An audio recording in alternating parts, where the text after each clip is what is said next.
Hi, Sister Reds. Kagising ko lang. Hindi ko man lang naramdaman yung aircon. Shout out.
Nandito tayo ngayon sa Mount Cadig and hindi natin napuntahan yung Bagangan Cave tsaka Cadig Cave kasi sobrang rough road. Papakita ko sa inyo sa video.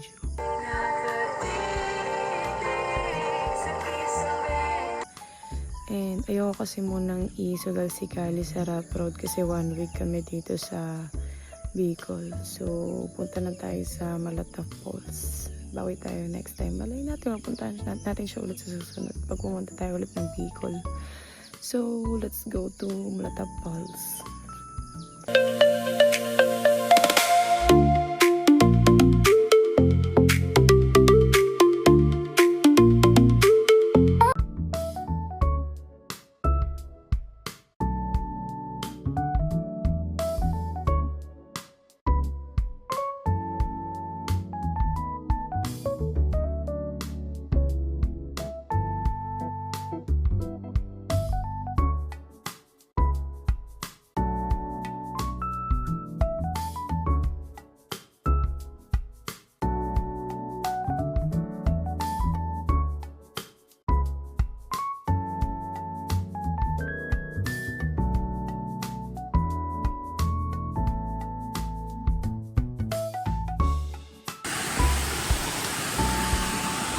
So, hi sisters, nandito tayo sa Malatap Falls.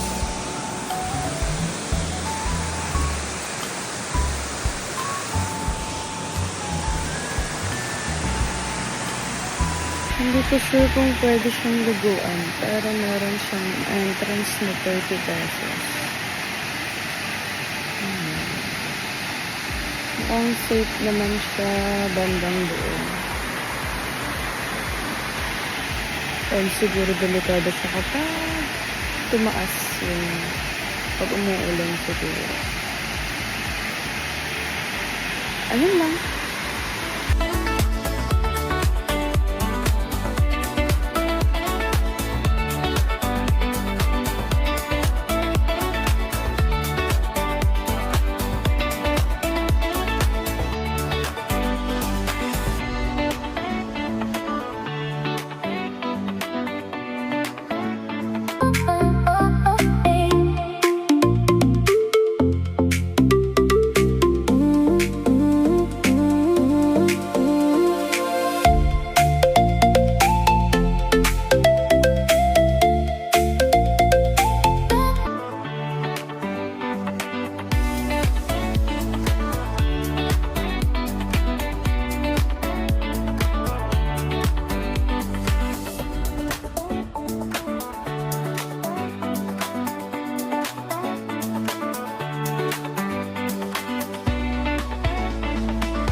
hindi na ako nakapag vlog.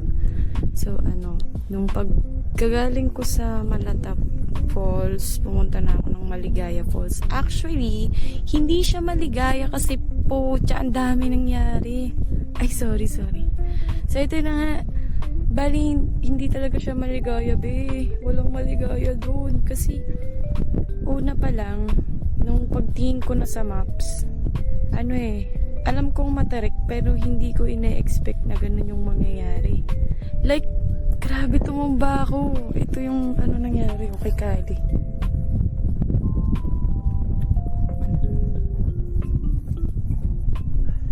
Panibago niyang sugat.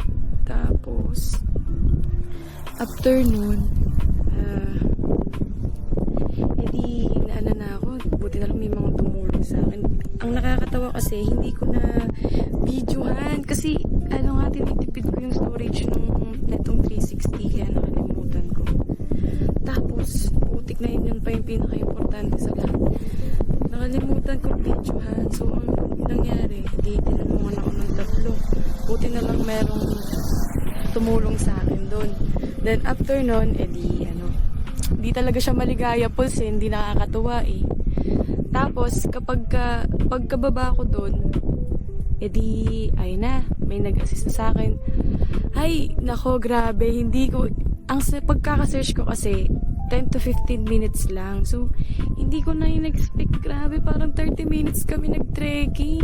Sa akin, okay lang. Kaso, ang problema, hindi ako napagdala ng tubig. Putik yan. Tapos, nakapagdala ng tubig. So, ang nangyari, hingal lang ate mo. After nun, yung pinakamalala nun, napunta na kami sa Maligaya Falls. Hindi ko nararamdaman yung ligaya. Yun na nga yung problema. After nun, nung paakyat na kami, naka-encounter kami ng ahas, nakakainis. So, hindi na talaga ako babalik doon. Ayun. Kaya, hindi talaga siya maligaya. Meron pa silang nakapaskill doon na sana dito mo mahanap yung ligaya. It's a no-no.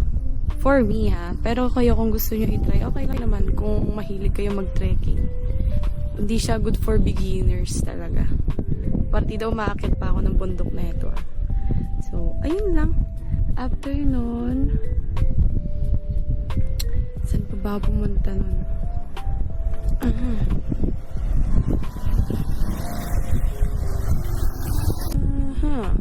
Binuang Falls. Na full storage naman ako, nakakainis. Partida delete na ako ng mga apps. Tapos, yung gagamitin ko sana yung Android ko. Kaso, nalobat naman. Picture na lang. Tapos, nung susunod na falls na pinuntahan ko is yung Mananag Falls. Kaso kasi, rough road din siya. Hindi ko na tinuloy. Pupunta naman ako dun sa isa yung Nakali Falls. Just kung may trekking na naman, hindi ko na tinuloy. Yun.